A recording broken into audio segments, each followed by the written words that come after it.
Uy, tingin mo tapos na to. Sana naman. Sana wala na tong part 2. Nang marinig nila Felix ang sirena ng police car ay agad-agad niyang sinabihan si Mang Balong na kailangan na nilang umalis na sakto namang nakarating na sila Caroline at Bingo sa mismong palapag kung asa nakalambitin si Irene, pero tuluyan na siyang nahulog kaya hindi na siya naabutan pa ni Caroline na napasigaw silang magkapatid. Sakto namang dumating si Snoop kaya nasalo niya si Irene bago pa siya tuluyang bumagsak. Dahil sa bigat ni Irene ay nabitiwan niya ito na dahilan na tumama ang likod niya sa isang pako. Habang binantayan naman ni Charles Stone si Santi na tinanong niya kung kailan nila malalaman kung sinong nagpahak sa bangko nila. Kasalukuyang namang nag-e-enter si Santi ng mga codes na kusang lalabas ang number kapag nahanap na at sakto namang nahanap na niya ang IP address ng hacker.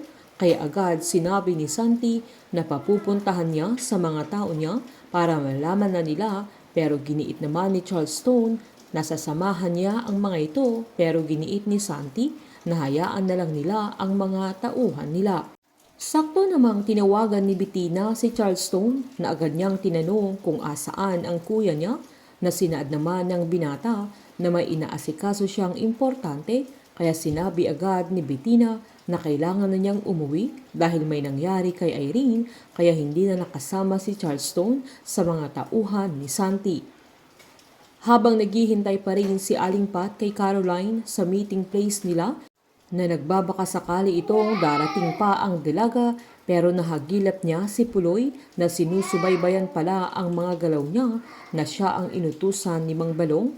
Kaya agad-agad siyang tumakbo, pero hinabol siya ni Puloy at nang malapit na siya kay Aling Pat ay saktong nakasakay ng taxi ang matanda, kaya hindi na niya naabutan pa. Sakto namang dumating na ang mga pulis sa location Irene, pero napatakas na ni Felix si Mang Balong na nagawa niyang manlaban sa mga pulis, pero nahuli din siya. Nang makita naman ni Caroline na duguan ang mga kamay na Irene at ang likod niyang natusok ng pako, ay nagka-panic attack ang dalaga na bumalik na naman ang poba niya sa pagkamatay ng mama divine niya, dahil ang kitang-kita niya noon ang itsura ng mama niya na pinagsasaksak ng killer. Nang mahalata ni Bingo na natutulala na si Caroline at hirap na din siyang huminga, ay agad niyang pinakalma na epektibo naman sa dalaga.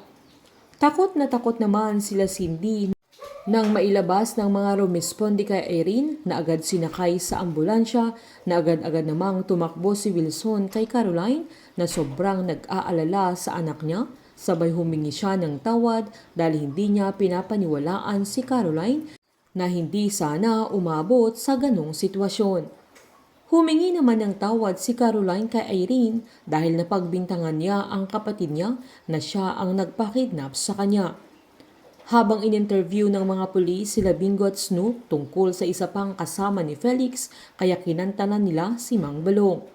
Masasangkot naman si Caroline sa isang aksidente nang akala ni Bingo ay matatapos na ang problema ng dalaga, pero panibagong hamon na naman ang haharapin niya at hindi siya iiwan ni Bingo.